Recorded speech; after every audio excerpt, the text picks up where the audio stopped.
There are also issues on another front, as Iranian-aligned Houthi rebels are targeting Israel with ballistic missiles and drones.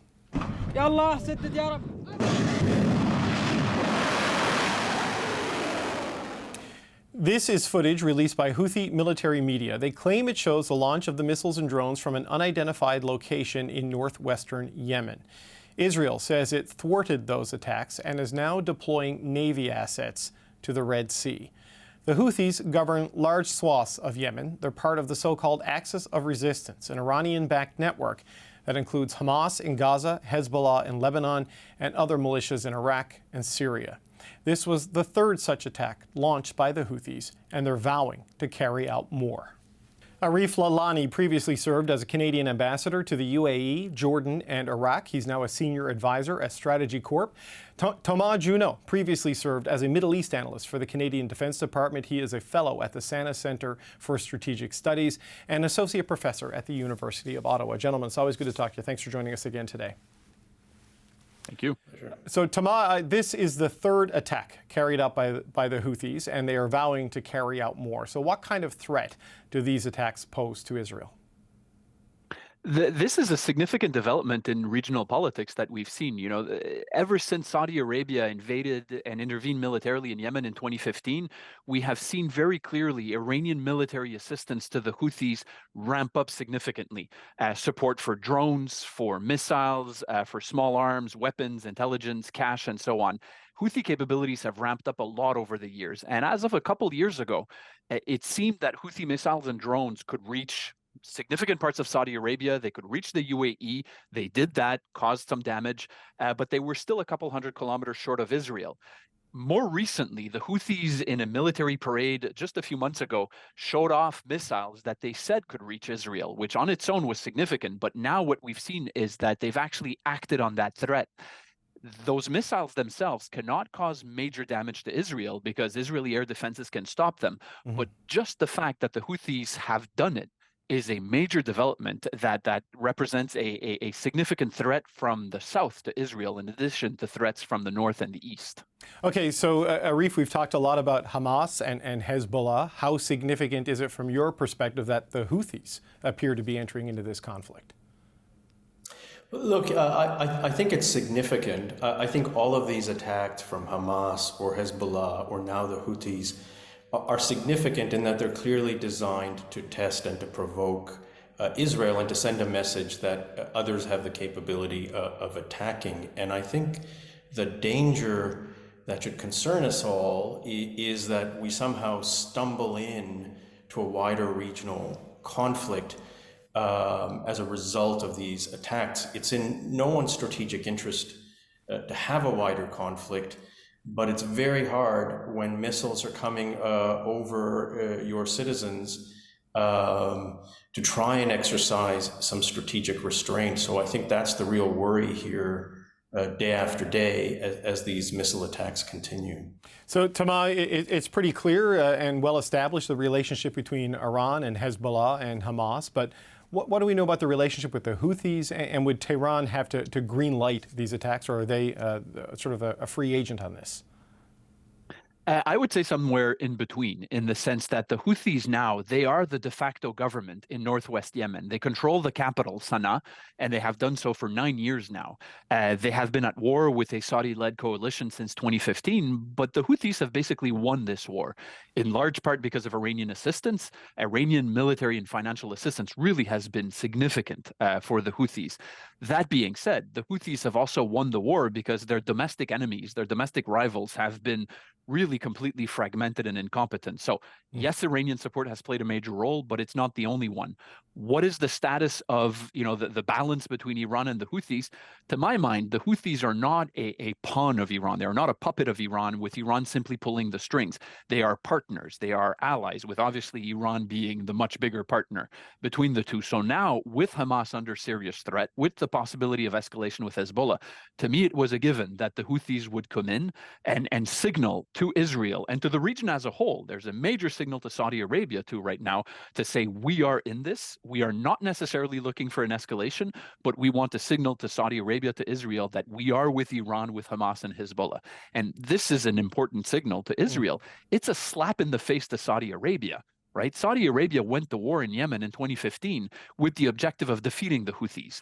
Not only have they failed, the Houthis now have the capability to hit Israel, which they did not remotely come close to having just a few years ago.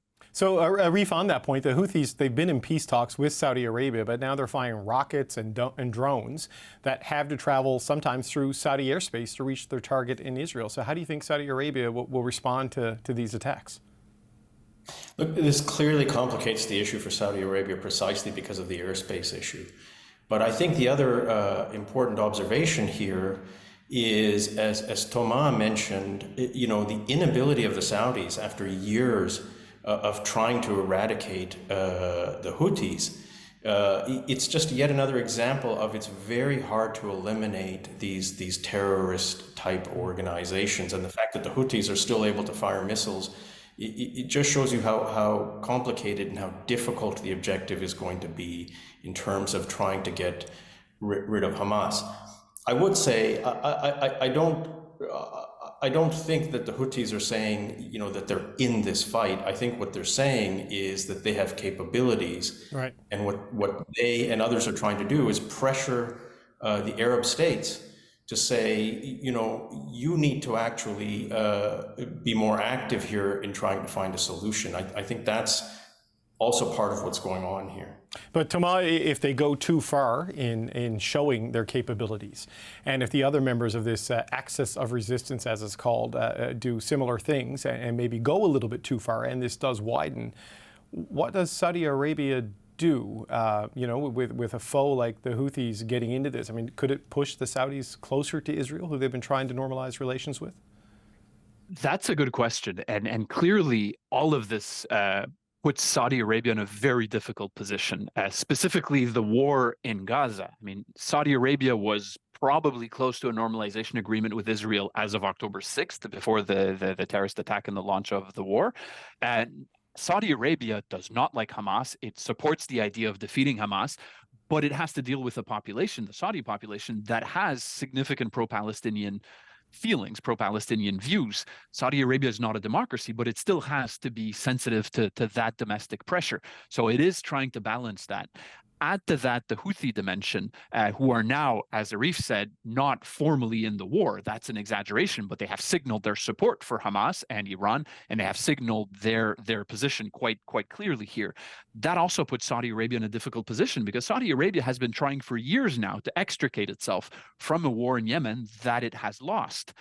And this, in many ways, makes that withdrawal that much more difficult, because the main reason why Saudi Arabia has been really struggling to get out of the war in Yemen is that Saudi Arabia has lost. It is trying to withdraw from Yemen while minimizing the concessions it is making to the Houthis. But the Houthis are saying, wait a minute, you lost. If you want to withdraw, you are going to have to give us everything that we want, or at least most of what we want.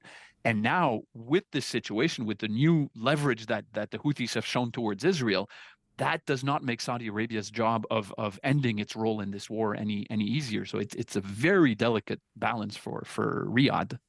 So Arif, and another development, Israel's neighbor, Jordan, it recalled its ambassador today, accusing Israel of creating an unprecedented humanitarian catastrophe for the execution of its offensive in Gaza. I mean, how significant is this move, and what does it tell us about whether or not Israel is becoming isolated diplomatically here? I think it's very significant. I think Jordan has a very difficult situation. Your audience knows that over half of the Jordanian population is Palestinian, so it's a very difficult position for Jordan. And at the heart of this is the bigger issue you mentioned. You need a complete set of objectives here. What happens after you defeat Hamas or after you finish your military operation? I think a number of Arab states, Jordan, the UAE, and Saudi Arabia in particular, are quite worried about what happens afterwards. And the fact that Jordan felt compelled because of its domestic situation to withdraw its ambassador makes that day after question much more difficult. And all of the decisions that I think are going to be taken in the next few days, in the next few weeks, in my mind, hinge on this one central question, which is when all of this is done, who runs Gaza, who administers and who manages Gaza? And I think if you don't take the interests of your peace partners, the Arab countries that have signed peace agreements with you, the answer to that becomes that much more difficult. Yeah, Thomas, certainly there's no clear answer on that day after question. And it's one a lot of analysts say is the most pressing thing to think about right now. But I saw you nodding along to Arif's analysis on the diplomatic isolation, increasing isolation we're seeing with Israel. What's your sense of how this is playing out? I agree with what Arif said. And the issue of the day after is an extremely important question to which there's no obvious answer, and some are responding to that in Israel, or some of the main backers of Israel in the U.S. and elsewhere. This is not the time. This is the time to focus on defeating and eliminating Hamas. Fair, but A, there will be a day after, whatever happens, and B, the objective of eliminating Hamas is an extremely ambitious one, and few independent analysts think that that's actually possible. Weaken it, seriously weaken it, yes, but eliminating it, no. What happens in the Gaza Strip? There is no other realistic alternative to Hamas right now. The Islamic Jihad group is even more extremist than Hamas, and doesn't have the political infrastructure or architecture that would allow it to play a role in governance anyways. The Palestinian Authority is completely discredited in the Gaza Strip, in the West Bank too, for that matter. And the idea that it could ride into the Gaza Strip on the backs of Israeli tanks would be a recipe to kill whatever credibility it has left. Some people are throwing ideas of a NATO force, of U.S. forces. I frankly see that as fantasy. I don't see how that could happen. Others are talking about Arab forces, but as Arif just said, if relations are being seriously strained with Jordan, possibly with others, that makes that even less likely. And in any case, the idea of an Arab force in the Gaza Strip, to me, was never possible. So the answer of who runs Gaza after, and in particular, how do you make sure that the answer to that question doesn't lead to a simple repeat of the cycle of violence and humanitarian catastrophe? I don't see a viable answer at this point. Yeah, and we heard from John Kirby, the national security spokesperson for the Biden administration today. There are no plans to put U.S. Troops on the ground in Gaza now or in the immediate future. So that day after question is a big one, and one we'll talk about further on another day. I want to thank you both, Arif Lalani and Thomas Juneau. Thanks so much, gang. I always appreciate it. Thank you. Thank you.